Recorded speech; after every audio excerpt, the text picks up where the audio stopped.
കഴിഞ്ഞ ദിവസങ്ങളിൽ നമ്മൾ ഇൻറ്റീജേഴ്സിന്റെ അഡീഷനും സബ്ട്രാക്ഷനും മൾട്ടിപ്ലിക്കേഷനും പഠിച്ചു കഴിഞ്ഞു.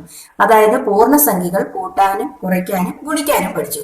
ഇനി നമുക്കുള്ളത് ഇൻറ്റീജേഴ്സിന്റെ ഡിവിഷനാണ്. പൂർണ്ണസംഖ്യകൾ ഹരിക്കുന്നത് എങ്ങനെയെന്നാണ്. നമുക്ക് ക്ലാസ്സിലേക്ക് പോകാം. Division of integers. Division of ഇൻറ്റീജേഴ്സിന്റെ റൂൾസ് എന്തൊക്കെയാണെന്ന് നമുക്ക് ആദ്യം നോക്കാം. To divide an integer with another, first step, divide the numbers. ഒരു ഇൻറ്റീജറിനെ വേറൊരു ഇൻറ്റീജർ കൊണ്ട് ഡിവൈഡ് ചെയ്യുന്നതിന് ആദ്യം നമ്മൾ ചെയ്യേണ്ടത് നമ്പേഴ്സിനെ ഡിവൈഡ് ചെയ്യുക. സാധാരണ നമ്മൾ ഇതുവരെ ചെയ്തിരിക്കുന്ന ഡിവിഷൻ അതേപടി തന്നെ ചെയ്യുക. രണ്ടാമത്, give the sign according to the following rules. താഴെ പറയുന്ന നിയമങ്ങൾ അനുസരിച്ച് നമ്മളത് പോസിറ്റീവ് ആണോ നെഗറ്റീവ് ആണോ എന്ന് തീരുമാനിക്കുക. First rule, positive divided by positive, the answer is positive. ഒരു പോസിറ്റീവ് നമ്പറിനെ വേറൊരു പോസിറ്റീവ് നമ്പർ കൊണ്ട് ഡിവൈഡ് ചെയ്താൽ ആൻസർ പോസിറ്റീവ് തന്നെയായിരിക്കും. Second rule, negative divided by negative is equal to positive. ഒരു നെഗറ്റീവ് നമ്പറിനെ വേറൊരു നെഗറ്റീവ് നമ്പർ കൊണ്ട് ഡിവൈഡ് ചെയ്താൽ ആൻസർ പോസിറ്റീവ് ആണ്, നെഗറ്റീവ് അല്ല. തേർഡ് റൂൾ, ഒരു positive divided by negative is equal to negative. ഒരു പോസിറ്റീവ് നമ്പറിനെ മറ്റൊരു നെഗറ്റീവ് നമ്പർ കൊണ്ടാണ് ഡിവൈഡ് ചെയ്യുന്നതെങ്കിൽ ആൻസർ നെഗറ്റീവ് ആയിരിക്കും. Last rule, negative divided by positive is equal to negative. അതായത് ഒരു നെഗറ്റീവ് നമ്പറിനെ പോസിറ്റീവ് നമ്പർ കൊണ്ട് ഡിവൈഡ് ചെയ്താലും ആൻസർ നെഗറ്റീവ് ആയിരിക്കും. അതായത് രണ്ട് നമ്പേഴ്സും പോസിറ്റീവ് ആണെങ്കിലും രണ്ട് നമ്പേഴ്സും നെഗറ്റീവ് ആണെങ്കിലും ആൻസർ പോസിറ്റീവ് ആയിരിക്കും. ഏതെങ്കിലും ഒരു നമ്പർ പോസിറ്റീവും ഒരു നമ്പർ നെഗറ്റീവും ആയാൽ ആൻസർ നെഗറ്റീവ്. നമുക്ക് കൂടുതൽ എക്സാമ്പിളിലേക്ക് പോകാം. First example, +40 divided by +5. നമ്മൾ ആദ്യമേ തന്നെ ഫസ്റ്റ് റൂൾ അനുസരിച്ച് ഫസ്റ്റ് സ്റ്റെപ്പ് 40നെ 5 കൊണ്ട് ഡിവൈഡ് ചെയ്യുക. ആൻസർ 8. ഇനി 40യും 5ഉം ഒരേ സൈൻ ആയതുകൊണ്ട്, പോസിറ്റീവ് സൈൻ ആയതുകൊണ്ട് ആൻസർ +8 എന്നായിരിക്കും. Second example, -49 divided by -7. 49നെ 7 കൊണ്ട് ഡിവൈഡ് ചെയ്യുക. ആൻസർ 7. ഇനി എന്ത് ചെയ്യണം? രണ്ട് നമ്പേഴ്സും നെഗറ്റീവാണ് ഇവിടെ. അതുകൊണ്ട് ഒരു നെഗറ്റീവ് നമ്പറിനെ മറ്റൊരു നെഗറ്റീവ് നമ്പർ കൊണ്ട് ഡിവൈഡ് ചെയ്താൽ answer positive. So answer is positive 7. ഒരു എക്സാമ്പിൾ ഒന്ന് നോക്കാം. -49 പകരം +49 നമുക്ക് ആഡ് ചെയ്യാം. 49നെ 7 കൊണ്ട് ഡിവൈഡ് ചെയ്യുക, 7. ഇവിടെ സൈൻ ഒരെണ്ണം പോസിറ്റീവും ഒരെണ്ണം നെഗറ്റീവുമാണ്. ഒരു പോസിറ്റീവ് നമ്പറിനെ നെഗറ്റീവ് നമ്പർ കൊണ്ട് ഡിവൈഡ് ചെയ്താൽ ആൻസർ നെഗറ്റീവാണ്. സോ ദി ആൻസർ ഈസ് -7 എന്നാണ്. നമുക്കൊരു എക്സാമ്പിൾ കൂടെ നോക്കാം. -47 ഡിവൈഡഡ് ബൈ +5. നമുക്കറിയാം, എപ്പോഴും നമുക്ക് പൂർണ്ണമായിട്ടൊരു നമ്പറിനെ ഡിവൈഡ് ചെയ്യാൻ സാധിക്കണമെന്നില്ല. അപ്പോൾ നമുക്ക് ആൻസർ എന്തായിട്ട് വരും? ഒന്നെങ്കിൽ ഫ്രാക്ഷൻ ആയിട്ടോ അതല്ലെങ്കിൽ ഡെസിമൽ ആയിട്ടോ ആയിരിക്കും ആൻസർ നമുക്ക് കിട്ടുന്നത്. ഞാനിവിടെ ഡെസിമൽ ആണ് എടുക്കുന്നത്. ആൻസർ 9.4 എന്നാണ്. ഇനി ഇതിന്റെ സൈൻ എന്താണെന്ന് അറിയാം. 47 നെഗറ്റീവും 5 പോസിറ്റീവും ആയതിനാൽ ഡിഫറെന്റ് സൈൻ ആയതിനാൽ ആൻസർ എന്തായിരിക്കും? നെഗറ്റീവ് ആയിരിക്കും.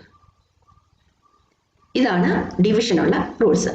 രണ്ട് നമ്പേഴ്സും പോസിറ്റീവോ രണ്ട് നമ്പേഴ്സ് നെഗറ്റീവോ ആണെങ്കിൽ ആൻസർ പോസിറ്റീവ് ആയിരിക്കും. ഒരു നമ്പർ പോസിറ്റീവും ഒരു നമ്പർ നെഗറ്റീവും ആയാൽ ആൻസർ നെഗറ്റീവ് ആയിരിക്കും. ഇതാണ് ഡിവിഷന്റെ റൂൾ. ഇനി നമുക്ക് സാധാരണയായി ചെയ്യേണ്ടി വരുന്നത് മൾട്ടിപ്ലിക്കേഷനും ഡിവിഷനും ഉള്ള പ്രോബ്ലംസ് ആയിരിക്കും. നമുക്ക് ഒന്ന് രണ്ട് എക്സാമ്പിളും കൂടി നോക്കാം. മൾട്ടിപ്ലിക്കേഷനും ഡിവിഷനും കൂടി ഒന്നിച്ചുള്ളത്. Multiplication and division of integers.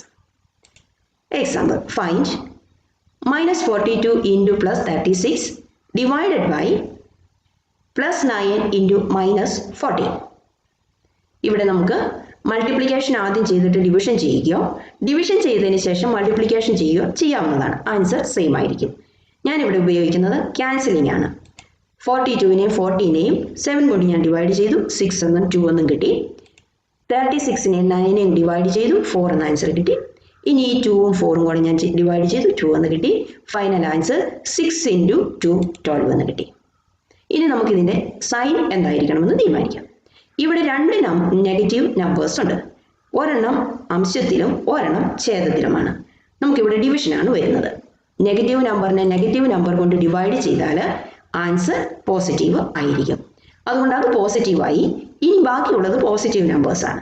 Positive നമ്പറിനെ പോസിറ്റീവ് നമ്പർ കൊണ്ട് മൾട്ടിപ്ലൈ ചെയ്യോ ഡിവൈഡ് ചെയ്യോ ചെയ്താലും ആൻസർ പോസിറ്റീവ് തന്നെയായിരിക്കും. അതുകൊണ്ട് ഇവിടെ ആൻസർ +12 ആയിരിക്കും. ഒരു എക്സാമ്പിളും കൂടെ നോക്കാം. -42 ഇൻറ്റു +36 -9 ഇൻറ്റു -14. നമ്മൾ ആദ്യം എടുത്തിരുന്ന നമ്പേഴ്സ് തന്നെയാണ് എടുത്തിരിക്കുന്നത്. പക്ഷെ ഇവിടെ ഞാൻ സൈൻ ചേഞ്ച് ചെയ്തു. ആൻസർ എന്തായിരിക്കും നമുക്ക് നോക്കാം. അതേപോലെ തന്നെ നമുക്ക് ക്യാൻസൽ ചെയ്യാം. ഫൈനൽ ആൻസർ 6 ഇൻറ്റു 2 12 എന്ന് കിട്ടി. ഇനി നമുക്ക് സൈനിലേക്ക് നോക്കാം. ഇവിടെ 2 നെഗറ്റീവ് സൈനെ ഞാൻ പെയർ ചെയ്യുകയാണ്. 2 നെഗറ്റീവ് സൈൻ ഇവിടെ ഡിവിഷനാണ്. ഡിവൈഡ് ചെയ്യുമ്പോൾ അത് പോസിറ്റീവ് ആയിക്കൊള്ളും.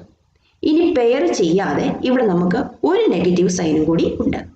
ഇങ്ങനെ പെയർ ചെയ്യാതെ നെഗറ്റീവ് നമ്പർ വന്നാൽ ആൻസർ നെഗറ്റീവ് ആയിരിക്കും. വളരെ എളുപ്പമായ ഒരു കാര്യമാണ് ഞാൻ പറഞ്ഞത്. ഡിവിഷൻ മൾട്ടിപ്ലിക്കേഷനും ഡിവിഷനും കൂടെ ഒന്നിച്ചു വരുന്ന സമയത്ത് നമുക്ക് വളരെ ഈസി ആയിട്ട് ആൻസർ പോസിറ്റീവ് ആണോ നെഗറ്റീവ് ആണോ എന്നറിയാൻ വളരെ ഈസി ആയിട്ട് ചെയ്യാൻ പറ്റുന്ന ഒരു സ്റ്റെപ്പാണിത്. നമ്മൾ ഈ രണ്ട് നെഗറ്റീവ് നമ്പേഴ്സ് സൈൻസ് ഗ്രൂപ്പ് ചെയ്യുക, പെയർ ചെയ്യുക. പെയർ ചെയ്തതിന് ശേഷം എല്ലാ നെഗറ്റീവ് നമ്പേഴ്സിനെയും പെയർ ചെയ്യാൻ സാധിച്ചാൽ ആൻസർ പോസിറ്റീവ് ആയിരിക്കും. പെയർ ചെയ്യാൻ സാധിക്കാതെ വന്നാൽ ഒരു നമ്പർ ഒറ്റയ്ക്ക് വന്നാൽ ആൻസർ നെഗറ്റീവ് ആയിരിക്കും. നമ്മൾ പോസിറ്റീവ് നമ്പേഴ്സ് ഉണ്ടോ പോസിറ്റീവ് ആണോ നെഗറ്റീവ് ആണോ എന്ന് കൂടുതലൊന്നും ആലോചിക്കേണ്ട കാര്യമില്ല. നെഗറ്റീവ് നമ്പേഴ്സ് മാത്രം നെഗറ്റീവ് സൈൻ മാത്രം കൺസിഡർ ചെയ്താൽ മതി. എന്നിട്ട് പെയർ ചെയ്യുക. എല്ലാ നെഗറ്റീവ് നമ്പേഴ്സും പെയർ ചെയ്യാൻ സാധിച്ചാൽ ആൻസർ പോസിറ്റീവ് ആയിരിക്കും. പെയർ ചെയ്യാൻ സാധിക്കാതെ നെഗറ്റീവ് നമ്പേഴ്സ് വേറെ വന്നാൽ ആൻസർ നെഗറ്റീവ് ആയിരിക്കും. ഒരു എക്സാമ്പിൾ കൂടെ പറയാം. -9 ഇൻറ്റു -36 ഇൻറ്റു +20 -54 ഇൻറ്റു +50 ഇൻറ്റു -12. ഇവിടെ നമുക്ക് നെഗറ്റീവ് നമ്പേഴ്സും പോസിറ്റീവ് നമ്പേഴ്സും ഉണ്ട്. മൾട്ടിപ്ലിക്കേഷനും ഡിവിഷനും ഉണ്ട്. ഇനി നമുക്ക് ആദ്യം തന്നെ മൾട്ടിപ്ലൈ ചെയ്ത് ഡിവൈഡ് ചെയ്ത് ആൻസർ എത്രയാണെന്ന് കണ്ടുപിടിക്കാം. 9 54 6 36 12 3 20 50 2 5. ഇനി 3 2 കൂടെ 6. ആൻസർ 1/5 എന്നോ ഫ്രാക്ഷനായിട്ട് 1/5 എന്നോ 0.2 എന്നോ നമുക്ക് ആൻസർ എഴുതാവുന്നതാണ്. ഇനി നമുക്കിതിൻ്റെ സൈനിലേക്ക് പോകാം. ഇവിടെ 2 നെഗറ്റീവ് നമ്പേഴ്സ് വീതം നമുക്ക് പെയർ ചെയ്യാം. -9ഉം -36ഉം പെയർ ചെയ്യുക. അത് മൾട്ടിപ്ലിക്കേഷനാണ്. ആൻസർ പോസിറ്റീവ് ആയിക്കോളും. ഇനിയുള്ളത് 54ഉം -54ഉം -12ഉം നമുക്ക് പെയർ ചെയ്യാം. അതും പോസിറ്റീവ് ആയിക്കോളും. ഇനി പെയർ ചെയ്യാത്തതായി ഇവിടെ നമ്പേഴ്സ് ഇല്ല. അതുകൊണ്ട് ആൻസർ പോസിറ്റീവ് ആയിരിക്കും. +1/5 എന്നോ +0.2 എന്നോ നമുക്ക് ആൻസർ ലഭിക്കും. വീഡിയോ നിങ്ങൾക്ക് ഇഷ്ടമായെന്ന് വിശ്വസിക്കുന്നു. ഇഷ്ടമായാൽ ലൈക്ക് ചെയ്യണം, ഷെയർ ചെയ്യണം, സബ്സ്ക്രൈബ് ചെയ്യണം. ഇനി എന്തെങ്കിലും ഡൗട്ടോ ക്ലാരിഫിക്കേഷനോ നിങ്ങൾക്ക് നിർദ്ദേശങ്ങളോ ഉണ്ടെങ്കിൽ വീഡിയോയ്ക്ക് കമന്റ് ചെയ്യാവുന്നതാണ്. ഇനി നമ്മുടെ ചാനലിൽ 10ാം ക്ലാസ്സിലെ കുട്ടികൾക്ക് എക്സാം ഓറിയന്റഡ് ആയിട്ടുള്ള വീഡിയോസ് ആയിരിക്കും. അവ മറക്കാതെ കാണാൻ ശ്രമിക്കുക.